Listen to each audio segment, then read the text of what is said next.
Hello viewers, আসসালামু আলাইকুম। Welcome back to মাহিরাস মামা ইউটিউব চ্যানেল এবং ফেসবুক পেজ থেকে। অনেকদিন ধরে ভিডিও আপলোড করতে পারছি না, খুব ব্যস্ত সময় পার করতেছিলাম। মাহিরার পাপা এসেছিল, উনি আবার চলেও গেছে। যাই হোক, এটা ছিল পুরাতন ভিডিও। তো এই সময়টা কি করেছি সেটাই আপনাদের সাথে শেয়ার করব।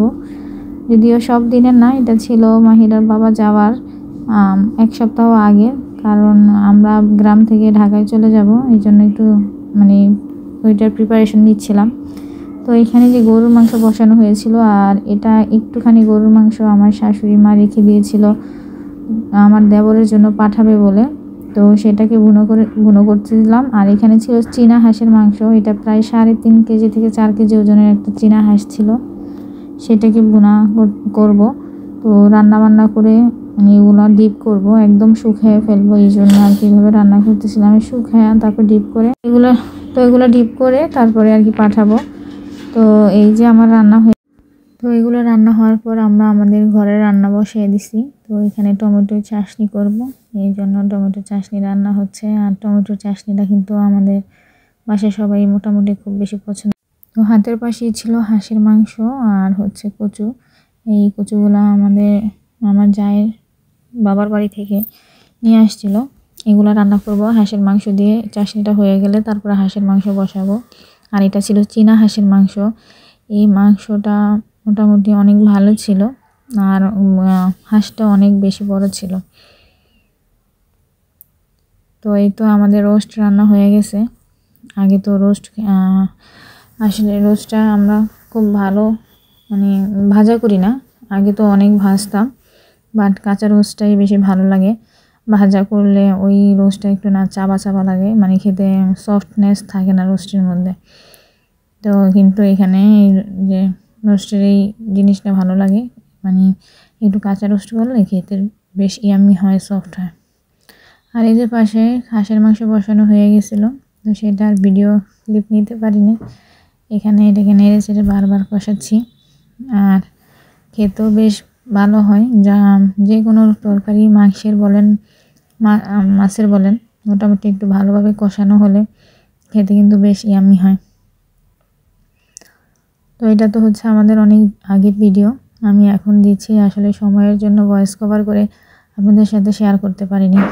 তো এখানে ডিমগুলো দেখে অবাক হওয়ার কিছু নেই, আমরা আসলে মেহমানের সংখ্যা বেড়ে গিয়েছিল, এই জন্য বাচ্চাদের জন্য আর কি ডিমের আয়োজন করেছি। আবার অনেকেই মুরগি খায় না, ফার্মের মুরগি হোক বা সোনালি মুরগি হোক, খেতে চায় না মুরগিটা, ঘরের মুরগি ছাড়া, দেশি মুরগি ছাড়া। তো এই জন্য আর কি ডিমের ব্যবস্থা করা হয়েছে এখানে আর বাচ্চাদের জন্য। আর এই রোস্টের সাথে দেওয়ার কারণ হচ্ছে যে আলাদা করে কোরমা করব, এই জন্য কাজ কমানোর জন্য একদম রোস্টের মধ্যে ডিমটা দিয়ে দিয়েছি। কাজও কমে গেল, খেতেও বেশ ভালো হবে। তো এই যে মাংস কষাচ্ছি, বারবার একটু করে পানি দিয়ে মাংসটা কষানো হচ্ছে। কলিজাটা পরে দিতে চেয়েছিলাম, বাট কলিজাটা আগে দেওয়া হয়ে গেছে। আর এই তো আমাদের রোস্ট রান্না শেষ, চাটনি রান্না শেষ, এখন হচ্ছে হাঁসের মাংস শেষ পর্যায়ে। মাংসটা ভালোভাবে কষানো হয়ে গেছে। এখন যে মাটির নিচের যে আলু ছিল, এই আলুটা, এটা আলু না, কচু ছিল। এত লাস্টে ভয়েস কভার করতেছি যে আমার মনেও নাই এটা আলু ছিল নাকি কচু। যাই হোক, এটাকে সেদ্ধ করে ভাপ দিয়ে তারপরে আর কি মাংসতে দেওয়া হবে। এই যে মাংসতে দেওয়া হয়ে গেছে।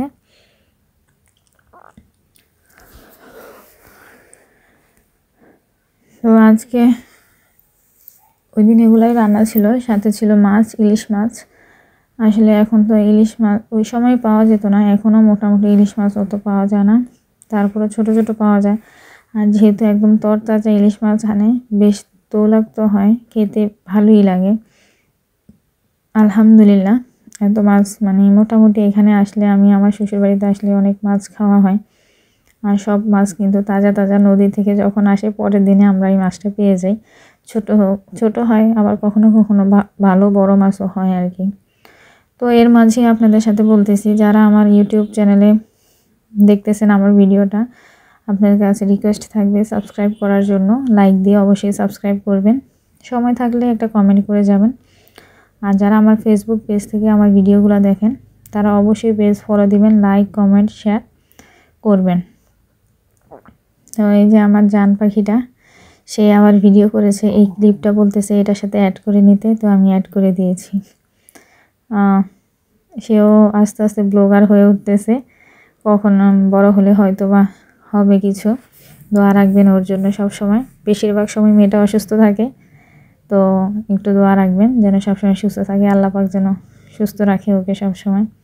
ও বাসার নিচে উপরে ভিডিও করতেছিল। তো আজকের ভিডিও এই পর্যন্তই। আল্লাহ হাফেজ।